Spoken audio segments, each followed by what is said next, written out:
penyertaan dan kasih setianya. Mari Bapak Ibu Saudara sekalian, kita bersama-sama mengecap dan melihat bagaimana karya Tuhan tetap ada hari ini. Kecaplah, lihatlah betapa baiknya Tuhan itu. Rasakan dan nikmati kasih setia Tuhan.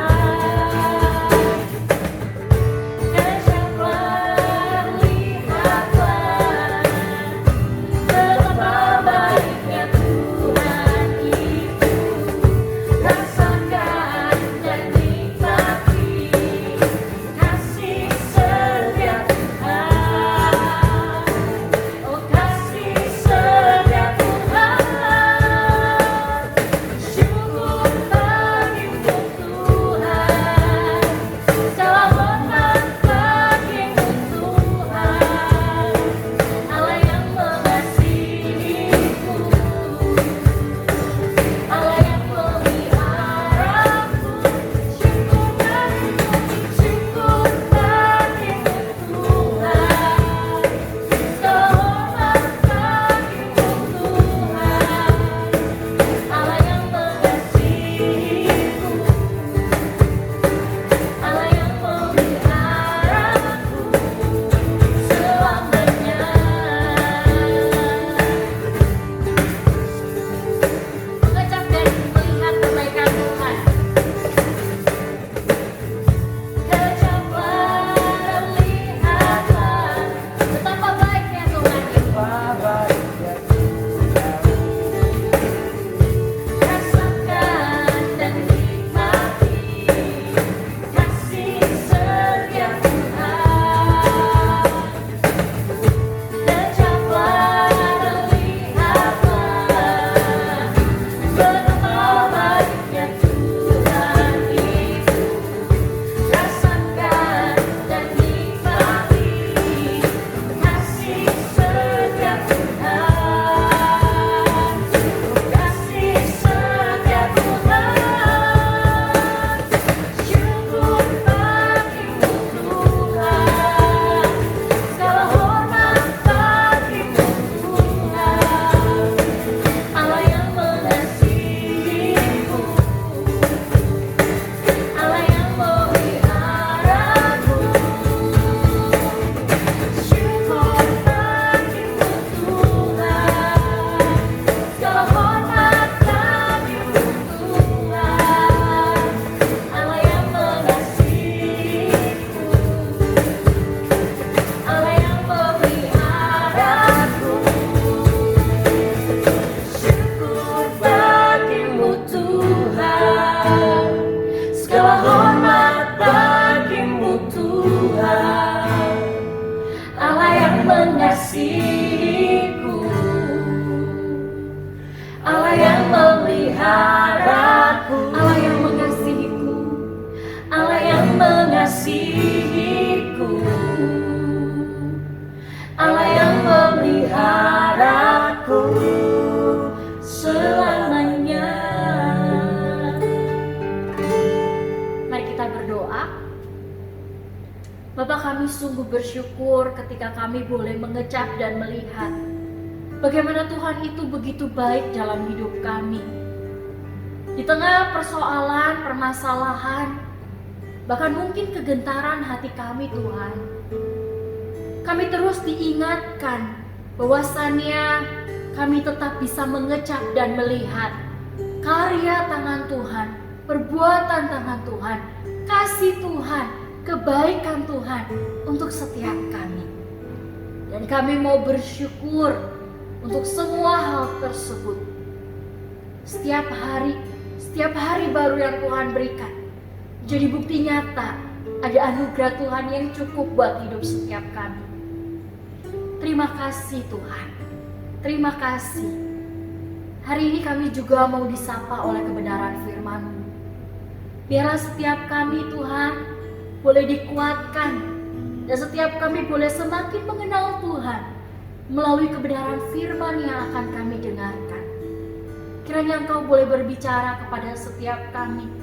Karena kami rindu Tuhan, kebenaran firman-Mu itu menjadi kekuatan dan topangan hidup setiap kami.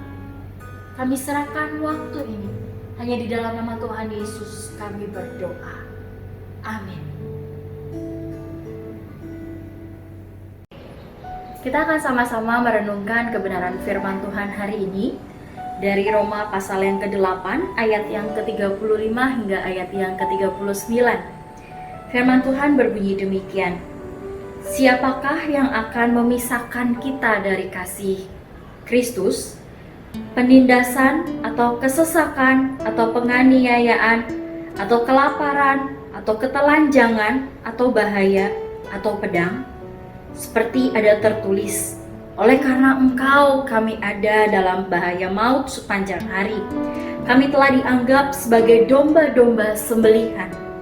Tetapi dalam semuanya itu kita lebih daripada orang-orang yang menang oleh Dia yang telah mengasihi kita. Sebab aku yakin bahwa baik maut maupun hidup, baik malaikat-malaikat maupun pemerintah-pemerintah, baik yang ada sekarang maupun yang akan datang, atau kuasa-kuasa, baik yang di atas maupun yang di bawah, ataupun sesuatu makhluk lain, tidak akan dapat memisahkan kita dari kasih Allah yang ada dalam Kristus Yesus Tuhan kita. Sedemikian jauh bacaan firman Tuhan pada hari ini. Bapak Ibu Saudara sekalian, berbahagialah setiap kita yang punya waktu untuk bisa merenungkan firman Tuhan setiap hari dan juga melakukannya. Di tengah kondisi yang genting saat ini, bahkan bisa dikatakan krisis terjadi. Karena adanya wabah corona yang sedang terjadi hingga saat ini. Bapak Ibu Saudara sekalian, mungkin kita akan selalu mendengarkan berita tentang perkembangan dari wabah ini. Banyak sekali orang-orang yang mungkin akhirnya terjatuh sakit karena hal ini. Bahkan sudah banyak sekali orang-orang juga yang meninggal karena penyakit ini. Tetapi di tengah kondisi yang demikian, di tengah krisis dari hal tersebut, Bapak Ibu Saudara sekalian, apa sih yang kita akan lakukan? Seorang ibu pergi dengan anaknya ke sebuah supermarket. Anaknya berkata, "Ma, aku mau beli coklat ini." Sang mama pun membelikannya. Di hari yang lain, mereka pun pergi lagi di dalam sebuah supermarket dan mereka berjalan-jalan. Sang anak pun meminta kepada mamanya sebuah mainan. "Ma, aku mau mainan ini." Mamanya pun melihat dan akhirnya mengiyakan. Selang beberapa hari, Ibu Saudara sekalian, ternyata mereka juga pergi lagi. Anak ini minta lagi sama mamanya, "Ma, aku mau mainan ini dong." Mamanya kali ini berkata, "Nanti ya nak, jangan sekarang." Akhirnya mereka pulang. Beberapa hari selanjutnya lagi, mereka pergi ke sebuah mall. Ada tempat bermain di sana. Sang anak ingin sekali bermain. Dia berkata, Mama, aku mau dong main di sana." Tapi ternyata mamanya berkata, "Enggak ya nak, tidak." Bapak Ibu Saudara sekalian, sang anak ini langsung nangis. Mama jahat. Mama gak sayang sama aku. Aku cuma mau main kok. Masa gak boleh? Bapak Ibu Saudara sekalian, mungkin kita mendapati kejadian ini juga terjadi dalam hidup kita. Kita mungkin punya anak, pernah merasakan hal tersebut. Tapi saya menggambarkan hal tersebut dengan kondisi saat ini. Mungkin ada orang-orang yang percaya bertanya-tanya, kenapa sih harus terjadi?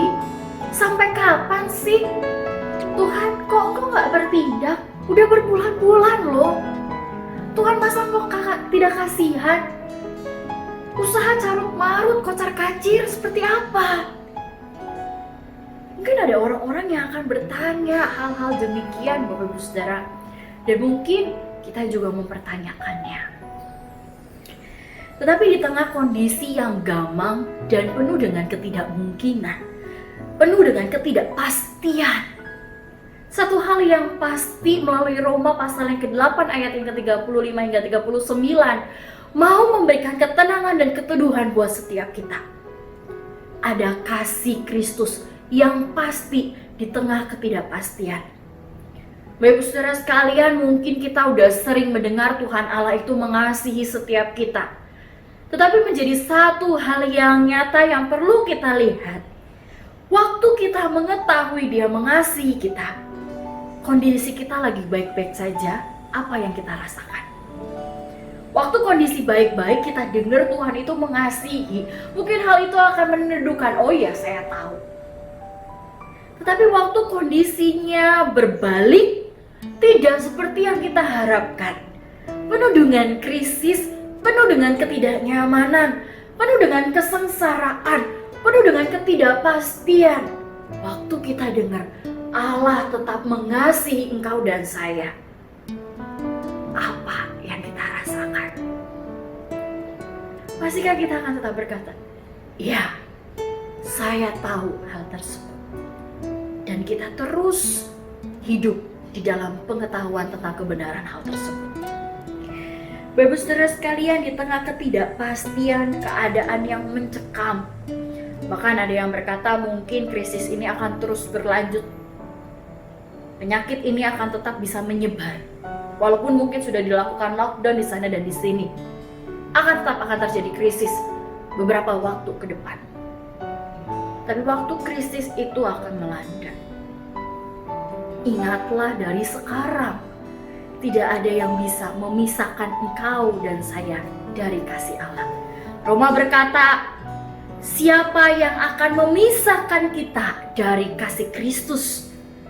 Di sana penindasan, kesesakan, penganiayaan, kelaparan, ketelanjangan, bahaya atau pedangkah? Jawabannya tidak ada. Memang ini pertanyaan yang retoris, Bapak Ibu Saudara. Seharusnya waktu pertanyaan itu ditanyakan, dilontarkan, bahkan dilontarkan pada setiap kita, seharusnya kita tahu jawabannya. Tidak ada yang dapat memisahkan. Mau bumi gonjang ganjing sekalipun, Bapak Ibu Saudara sekalian, kasih Allah tetap ada untuk engkau dan saya. Lalu kebenaran ini mau berbicara apa sih buat kita secara pribadi yang lagi ngejalanin hari lepas hari di tengah ketidakpastian?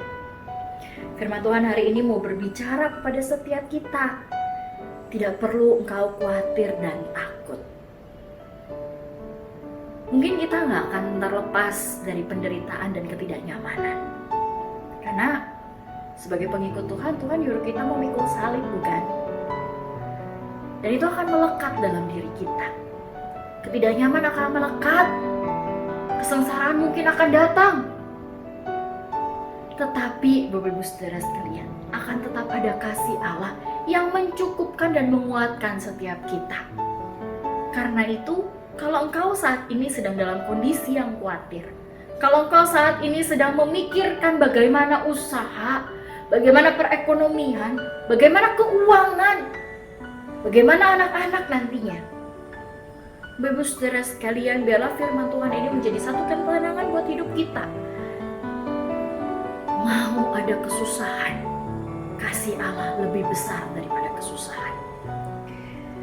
Karena itu Bapak Ibu Saudara sekalian, ketika ketidaknyamanan diizinkan terjadi, ingatlah bahwasannya hal tersebut ingin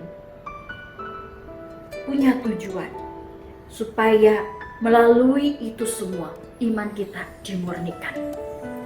Bapak Ibu Saudara sekalian, mungkin ada pertanyaan-pertanyaan yang tidak bisa kita jawab, dan Allah mengizinkan hal itu terjadi. Tapi jangan sampai kita goyah iman. D. Eckerson berkata, di dalam dunia yang sudah jatuh dalam dosa, seharusnya kita tidak kaget dengan adanya penderitaan. Sebaliknya, seharusnya kita kaget dengan kebaikan sekecil apapun. Bapak Ibu Saudara sekalian, berita semuanya semarak gitu ya tentang wabah di mana-mana di negara-negara lain. Tetapi harusnya kita tetap bisa mengecap dan melihat ada kebaikan Tuhan di tengah dunia yang bobrok ini. Tetap ada kasih yang bisa kita rasakan dari Tuhan. Kita sering kali melupakan hal yang biasa. Kita cuma spektakuler dengan hal yang luar biasa. Tapi seharusnya dari hal-hal yang biasa itu lahir hal yang luar biasa. Bapak saudara sekalian, kita tiap minggu sebelum ada wabah dan juga kebaktian online, mungkin kita ngerasa biasa bukan datang ke gereja. Kita ibadah tiap minggu. Tapi sekarang, adakah engkau dan saya sudah mulai rindu tiap minggu ya datang ke gereja? Itu hal yang luar biasa bukan? Karena itu Bapak Ibu Saudara sekalian, iman kita dilatih dari ketidakpastian hidup yang sedang dijalani. Iman kita diuji dari ketidakpahaman, ketidakmengertian. Satu hal yang terus harus kita pegang saat ini Bapak Ibu Saudara. Tidak ada yang bisa memisahkan engkau dan saya dari kasih Kristus. Karena itu, jangan memandang dunia, karena engkau akan kecewa. Jangan memandang pada diri sendiri, karena engkau akan tertekan. Karena itu pandanglah kasih Kristus, karena engkau akan mendapatkan ketenangan. Biarlah setiap kita yang sedang hidup hari lepas hari di dunia ini, kita terus memandang kasih Kristus menjadi pegangan yang erat buat hidup kita, yang melegakan iman kita. Bapak Ibu Saudara sekalian, hari-hari yang kalian jalani dipenuhi dengan apa saat ini? Mungkin ada yang sedang stay at home, atau mungkin masih ada yang tetap bekerja. Tapi kiranya setiap kita nggak cuma dipenuhi dengan kekhawatiran, tetapi menggantikannya dengan satu pengharapan di dalam Kristus. Daripada banyak baca berita terus-menerus tentang COVID-19, lebih baik bukannya lebih banyak membaca firman Tuhan. Biarlah setiap kita terus tetap berdoa dan berpengharapan sama Tuhan. Karena tidak ada yang bisa memisahkan kasih Allah dari kita. Biarlah firman Tuhan ini menenangkan dan menyejukkan hati kita saat kita sedang dalam ketidakpastian. Tuhan Yesus memberkati. Mari kita berdoa.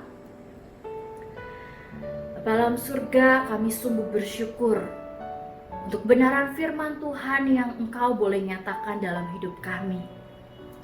Kasih-Mu begitu besar Tuhan, dan seharusnya kami dicukupkan dengan hal tersebut. Kalau kami mengimani dan mengamini kebenaran firman-Mu, biarlah setiap kami menjalani hari lepas hari kami dengan penuh sukacita dan berpengharapan, sehingga hidup kami tetap boleh jadi berkat sekalipun sedang dalam kesusahan. Tolong kami Tuhan, biarlah iman setiap kami boleh semakin bertumbuh, semakin mengandalkan Tuhan, semakin memandang pada Tuhan, karena Engkau Allah yang begitu mengasihi setiap kami. Terima kasih Tuhan. Ini doa kami. Di dalam nama Tuhan Yesus kami berdoa. Amin.